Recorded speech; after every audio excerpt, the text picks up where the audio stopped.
Assalamualaikum warahmatullahi wabarakatuh. Dalam video kali ini saya akan menerangkan tentang Kimia SDP 2019. Soalan 7 di bawah tajuk kadar tindak balas. Sekali soalan 7E. Raja 7 menunjukkan dua situasi apabila serbuk kopi ditambahkan ke dalam dua gelas berbeza. Gelas pertama diisi dengan air sejuk dan gelas kedua diisi dengan air panas. Jadi soalannya, berdasarkan situasi di Raja 7, serbuk kopi dalam gelas yang manakah akan melarut dengan lebih cepat? Terangkan jawaban Anda. Jadi jawaban saya bagi soalan 7E, serbuk kopi dalam air panas larut dengan lebih cepat karena suhu dalam air panas lebih tinggi. Tenaga kinetik zara-zara air dalam air panas adalah lebih tinggi. Selanjutnya soalan 7B. 3 eksperimen telah dijalankan untuk mengkaji faktor yang mempengaruhi kadar tindak balas. Jadwal 7 menunjukkan bahan tindak balas dan suhu asid hidroklorik yang digunakan. Bagi eksperimen 1, bahan tindak balas ialah serpihan marmar berlebihan dicampurkan dengan 100 cm padu asid hidroklorik 0,5 mol di M3. Dan suhu bagi asid hidroklorik ialah 30 derajat Celcius. Seterusnya eksperimen 2, bahan tindak balas ialah serpihan marmar berlebihan dicampurkan dengan 100 cm padu asid hidroklorik 1,0 mol di M3 dan suhu asid hidroklorik ialah 30 derajat Celcius. Akhir sekali, eksperimen 3, bahan tindak balas ialah serpihan marmar berlebihan dicampurkan dengan 100 cm padu asid hidroklorik 0,5 mol di M3. Suhu asid hidroklorik 50 derajat Celcius. Berdasarkan jadwal 7, nyatakan semua faktor yang mempengaruhi kadar tindak balas dalam eksperimen 1, 2, dan 3. Di sini dia bagi dua markah, jadi kita bagi dua faktor. Faktor pertama ialah suhu dan faktor kedua ialah kepekatan larutan. Terusnya soalan 2 Roman. Tulis persamaan kimia yang seimbang bagi tindak balas dalam eksperimen 1. Seterusnya, hitungkan isi padu gas yang dibebaskan.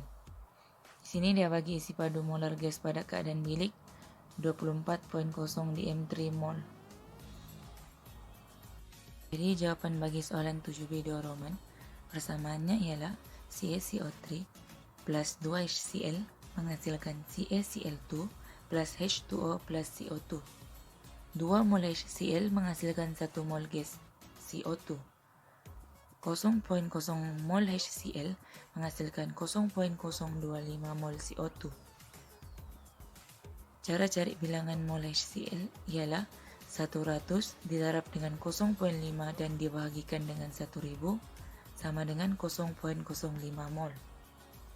Seterusnya isi padu CO2 0,025 didarab dengan 24 sama dengan 0,6 di M3 atau 600 cm padu.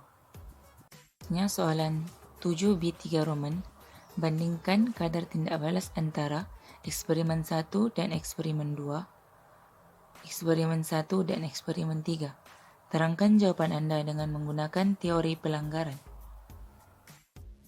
Jawaban soalan 7B3 Roman, perbandingan kadar tindak balas eksperimen 1 dan eksperimen 2. Pertama, kadar tindak balas dalam eksperimen 2 lebih tinggi berbanding eksperimen 1. Kedua, kepekatan asid hidroklorik dalam eksperimen 2 lebih tinggi berbanding eksperimen 1. Ketiga, bilangan ion hidrogen per unit isi padu lebih tinggi dalam eksperimen 2 berbanding eksperimen 1. Keempat, frekuensi perlanggaran antara CaCO3 dan ion H+ lebih tinggi dalam eksperimen 2 berbanding eksperimen 1. Dan yang kelima, frekuensi perlanggaran berkesan antara zara lebih tinggi dalam eksperimen 2 berbanding eksperimen 1. Seterusnya, perbandingan kadar tindak balas eksperimen 1 dan eksperimen 3. Pertama, kadar tindak balas dalam eksperimen 3 lebih tinggi berbanding eksperimen 1. Kedua, suhu larutan HCl dalam eksperimen 3 lebih tinggi berbanding eksperimen 1. Ketiga, tenaga kinetik ion H+ lebih tinggi dalam eksperimen 3 berbanding eksperimen 1. Keempat, frekuensi perlanggaran antara CaCO3 dan ion H+ lebih tinggi dalam eksperimen 3 berbanding eksperimen 1. Akhir sekali, Frekuensi berlanggaran perkesan antara zarah dalam eksperimen 3 lebih tinggi berbanding eksperimen 1.